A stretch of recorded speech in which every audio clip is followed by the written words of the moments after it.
प्यारे बच्चों, कल हमने क्लास 7th का जो पहला पार्ट पढ़ा था, पार्ट 6 का रक्त और हमारा शरीर का, तो आज हम उसके आगे से देख रहे हैं। और कल तक हमने ये समझा भाई हम लोगों को खाने पीने का ध्यान रखना चाहिए, नंगे पैर नहीं घूमना चाहिए गंदी जगहों पर जाएं तो, और साफ़ सफाई का विशेष ध्यान रखना चाहिए। तो अब आज देखें। दीदी, ये तो बहुत ही महत्वपूर्ण बात बताई आपने, अनिल बोला। वह पल भर सोच में डूबा रहा, फिर बोला, आपने बताया था कि रक्त में सफ़ेद कण और बिंबाणु प्लेटलेट कण भी होते हैं, शरीर में उनका क्या काम है? तो अब रक्त में बहुत सारी चीज़ें होती है, उनमें से ये पूछ रहा है कि सफ़ेद कणों का और बिंबाणुओं का, प्लेटलेट्स का क्या काम होता है। तो दीदी बोली, डॉक्टर दीदी बोली कि सफ़ेद कण वास्तव में हमारे शरीर में वीर सिपाही हैं। जब रोगाणु शरीर पर धावा बोलने की कोशिश करते हैं तो सफ़ेद कण उनसे डटकर मुकाबला करते हैं और जहाँ तक संभव हो पाता है रोगाणुओं को भीतर घर नहीं करने देते। बस संक्षेप में ये मान लो कि ये बहुत से रोगों से हमारी रक्षा करते हैं। और बिंबाणुओं का काम है चोट लगने पर रक्त जमाव क्रिया में मदद करना। रक्त के तरल भाग प्लाज्मा में एक विशेष किस्म का प्रोटीन होती है जो रक्तवाहिका की कटी फटी दीवारों में मकड़ी के जाल के समान एक जाला बुन देती है।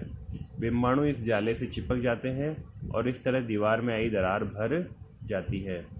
इससे रक्त बाहर निकलना बंद हो जाता है। अनिल बोला, दीदी, लेकिन घाव गहरा हो तो खून बहता ही चला जाता है। हाँ, ऐसे समय में उस व्यक्ति को जल्दी से डॉक्टर के पास ले जाना चाहिए। ज़रूरत समझने पर ऐसी स्थिति से निपटने के लिए कुछ टाँके भी लगाने पड़ सकते हैं। कई बार क्या होता है कि वो छोटी मोटी चोट तो हमारा शरीर ही ठीक कर लेता है, लेकिन थोड़ा गहरा घाव हो तो उसके लिए हमको डॉक्टरी इलाज की भी ज़रूरत पड़ सकती है। किंतु डॉक्टर के पास पहुंचने तक के समय में चोट के स्थान पर कसकर एक साफ़ कपड़ा बांध देना चाहिए। दबाव पड़ने से रक्त का बहना कम हो जाता है, जो उस व्यक्ति के लिए काफ़ी लाभप्रद सिद्ध हो सकता है। किंतु अगर बहुत अधिक रक्त बह जाए तो उसे रक्त चढ़ाने की भी ज़रूरत पड़ सकती है। तो दीदी ने ये उसको समझाया कि अगर ज़्यादा रक्त बह जाए तो उसको फिर रक्त चढ़ाना पड़ता है ऐसे व्यक्ति को। अनिल ने कहा, क्या ऐसे समय में किसी व्यक्ति का खून काम आ सकता है?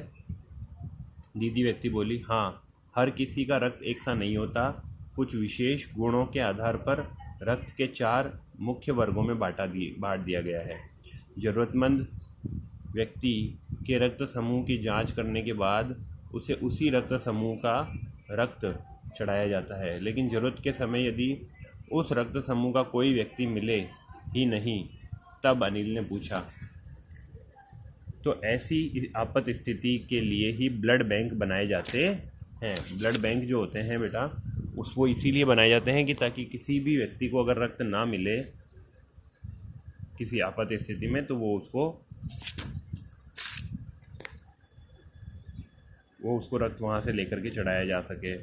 प्राय हर बड़े अस्पताल में इस तरह के बैंक होते हैं जहाँ सब प्रकार के रक्त समूहों का रक्त तैयार किया जाता है। किंतु इन ब्लड बैंकों में रक्त का भंडार सुरक्षित रहे, इसके लिए आवश्यक है कि हम समय समय पर रक्तदान करते रहें, दीदी ने कहा। यानी हमको समय से 18 साल से ज़्यादा उम्र के सभी लोग रक्तदान कर सकते हैं, तो लोगों को चाहिए कि वो समय समय पर जाकर के हर 3 महीने में एक बार या 4 महीने में एक बार रक्तदान करना चाहिए। क्या मैं भी रक्तदान कर सकता हूँ? अनिल ने पूछा। नहीं, अभी तुम छोटे हो। 18 वर्ष से अधिक उम्र के स्वस्थ व्यक्ति ही रक्तदान कर सकते हैं। एक समय में उनसे लगभग 300 मिलीलीटर रक्त ही लिया जाता है। प्राय यह समझा जाता है कि रक्तदान करने से कमजोरी हो जाएगी, किंतु यह विचार बिल्कुल निराधार है। हमारा शरीर इतना रक्त तो कुछ ही दिनों में बना लेता है।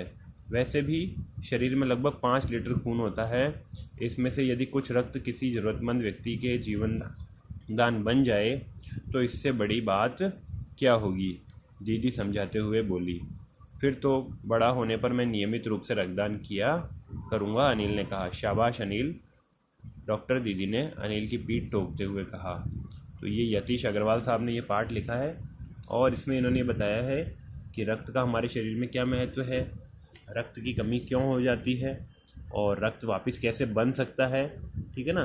तो आप इन वीडियोस को बहुत अच्छे से सुन लें, ध्यान से सुन लेंगे तो भी ये समझ में आ जाएंगे, और फिर अपन कल इस पर प्रश्नों पर चर्चा करेंगे। तो आज के वीडियो में इतना ही। थैंक यू बेटा।